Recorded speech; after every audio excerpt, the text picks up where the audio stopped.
Alright, round 2. I just filmed this entire video and realized that my heater was on in the background and you could obviously hear it and it was annoying. So we're gonna try this again. Alright, hey guys, I am here with another video for you guys.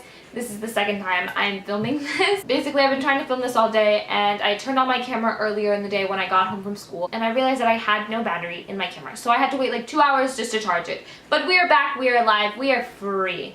And so, I am here today with a collective thrift store book haul. I think if you are really into books and stories, the best place to get them is either thriftbooks.com, which I will link down below. It's basically an online thrift bookstore, and you can find books in really great condition for like $3 to $4. Some of them are a little more pricey, but most of the books on the website are $3 to $4. So that's usually where I buy all of my books. But another great place to buy books if you really love to read are thrift stores like Goodwill. So I collectively bought all of these books that I'm about to show you at Goodwill over the past like months, and some I even bought like over the summer that I have not even read yet.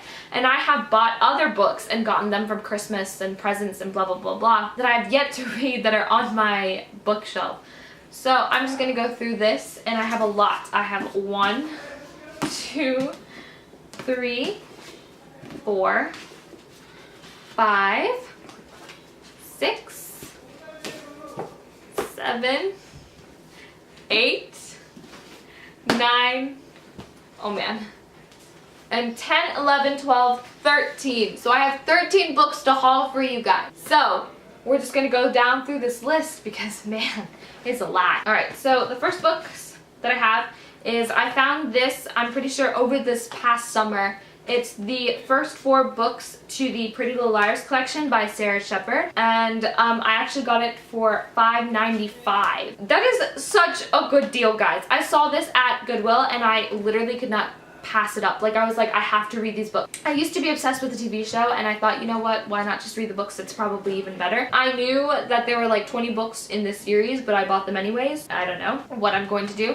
but it comes with the first 4 books. It comes with Pretty Little Liars, Unbelievable, Perfect, and Flawless.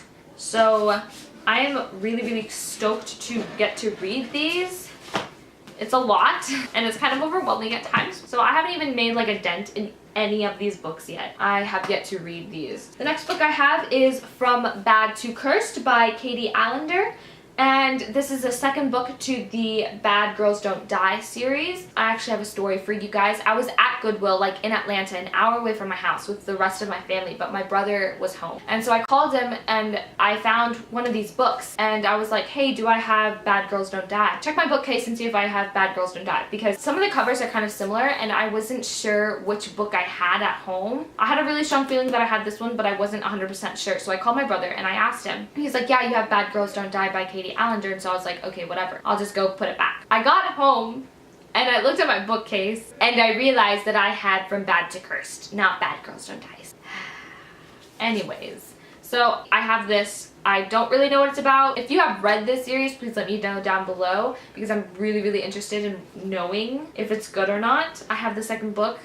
Can't really read it until I get the first one. The next book I have is The Fault in Our Stars by John Green, and this I recently just got like over the past week. And I have already read this book and it is so good. It literally made me cry when I finished it. I literally just stopped, I put the book down and I just bawled my eyes out. Like, I could not contain my feelings, and a book has never made me cry before, so it was kind of insane. Anyways, John Green is one of my favorite authors, and I have all of his books except for this one because I think I read this one in like beginning of high school or something like that, and I borrowed it from the library, and so I never really bought it, but I bought the rest of the books. And so I was like, I found this at Goodwill and I was like, I have to buy this. Like, it's gonna be a missed opportunity if I don't, so I did. Next book I got is The Color Purple by Alice Walker, and I've heard so much about this. I know that it's a movie and I know that it's a play, I believe, and I know that they're both like amazing, yet I haven't seen either one of them. So I was like, you know what, I'll just get the book, I'll read it, and then I'll watch the movie. So that is my plan, but I've heard that it's beautiful, so I'm excited to read this. The next one that I got is Under the Never Sky by Veronica Rossi, and I believe this is another like series. It's basically about this girl named Aria and this guy named Perry, who are two teenagers, and they're from like different societies or something like that. And so they meet each other and they like somehow fall in love, but they know that they can't stay with each other. And I just thought it was very interesting, like the whole idea of like two different societies and them not being together. It's kind of like a Romeo and Juliet kind of thing, but in a fantasy world, kind of. I don't know, but I'm excited to read it.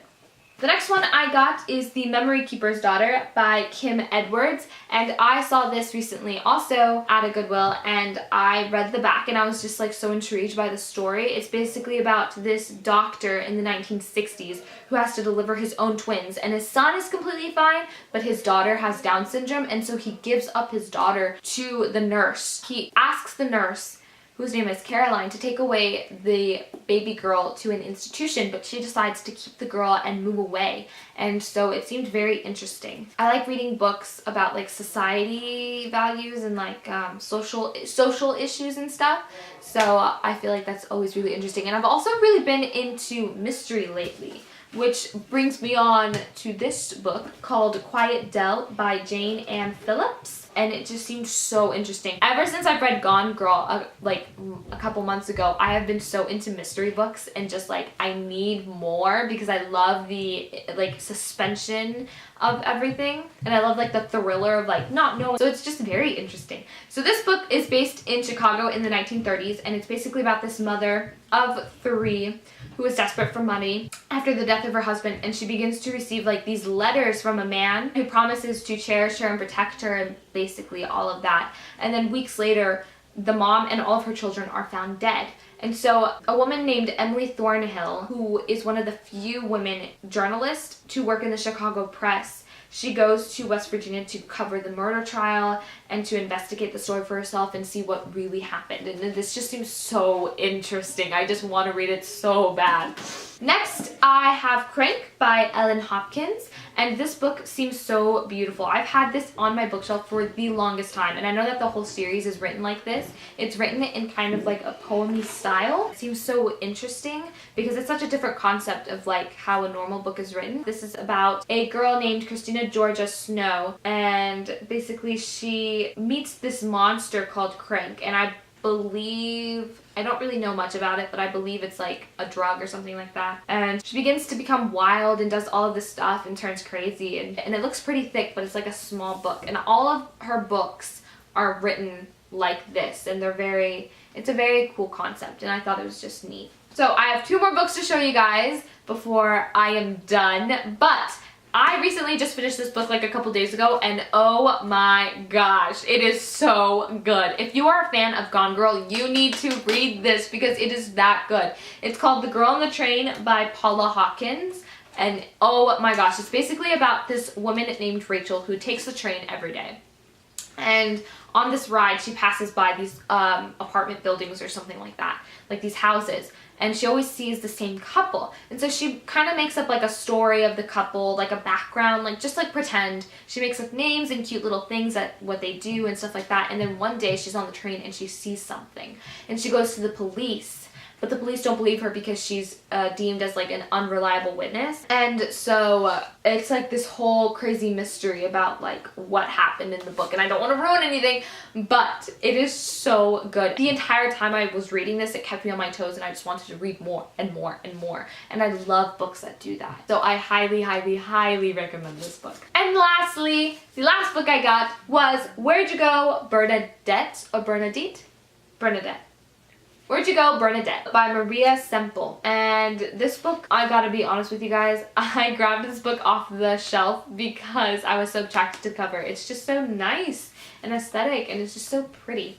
This is basically about a 15-year-old girl named Bee who wants to take a family trip to Antarctica. So her mother, Bernadette, starts throwing herself into the preparations for the trip and doing all this stuff. Bernadette, her mother, apparently leaves the family and she disappears, and so Bee is left picking up the pieces and weaving together emails and school memos to try to figure out what happened, and she reveals a secret past that her mother has been hiding for decades. So it seemed very interesting. It's kind of like that mystery thing again. And what's really funny is when I first found this book, I opened it up and I found this, and it's so cute. It's like a little dinosaur, and it says, "Have you been working out?" And then if you open it up, It's like a little message, I guess from a previous owner, and it has someone's like not handprint, but it's so funny. And that has like an actual letter. Like this was shipped to someone, and I think that is so interesting, especially when you get a used book or even like used clothing. Like that item, that piece of clothing or that book or those shoes or whatever, it had a life, it had a story, it had a previous owner before you, and it's kind of cool. And I also found this in a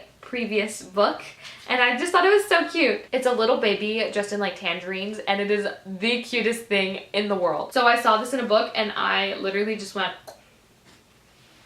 I am ridiculous. But I just thought like the little tassel matched it so perfectly. So those are the books I got. I hope you enjoyed this video. It was a lot.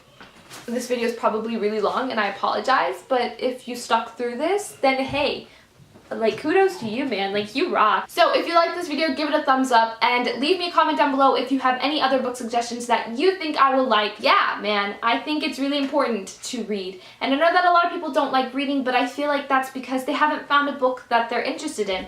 Honestly, if you find something that you really like, you will enjoy. So don't take it out on reading, don't take it out on books, because they're a beautiful piece of literature and art, and I think that reading really expands the mind, and it brings you places that you would never be able to go, and it allows you to enter mindsets that are unlike your own. So yeah, that's my little spiel for today. So I'm gonna go. I hope you guys liked this video, and I'll see you guys later.